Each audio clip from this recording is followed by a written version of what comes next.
B company যেটা বলে আপনারা সবাই জানেন, ওই বি কোম্পানির সদস্যরা যে ঘটনা প্রায় 9টার দিকে 6-7জন সন্ত্রাসী মাসুম নামে যে ব্যক্তি মারা গিয়েছে তাকে মারার জন্য ওরা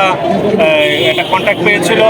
সেই কন্ট্রাক্টের ভিত্তিতেই আমরা আসামির কাছ থেকে যে তথ্য পেয়েছি, ওরা একটা কন্ট্রাক্ট কিলিংয়ের জন্য আসলে এসেছিল এবং কে কত পাবে এটাও ওদের ভিতরে একটা ডিস্ট্রিবিউশন হয়েছিল।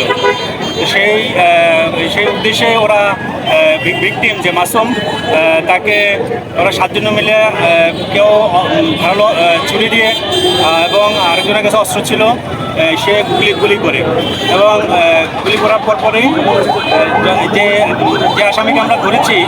সে পালিয়ে যাওয়ার সময় আমাদের ট্রাফিকের একজন ইন্সপেক্টর প্রথমে দেখে যে সেই অস্ত্রটি তার কোমরে মানে রাখছিল। ওই অবস্থা তাকে দেখে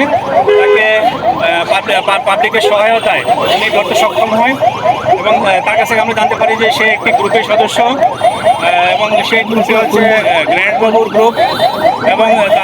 তার কাছ থেকে আমরা ওই অপারেশনে যারা ছিল তাদের নাম পেয়েছি এবং আমরা সেনাবাহিনীর সহায়তায় বর্তমানে এই আসামিকে আমাদের সদর থানায় নিয়েছি এবং তাকে আমরা আরও জিজ্ঞাসাবাদ করে আমরা পরবর্তী অপারেশনে যাব। তাকে আমরা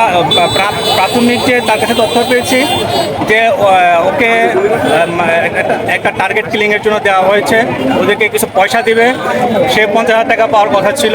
বাকিদেরকেও নিশ্চয়ই এমনটা ছিল, অ্যাসাইনমেন্ট ছিল ওদের জন্য। আমরা আসলে আরও তথ্য পাইলে তারপর আপনাদেরকে জানাবো।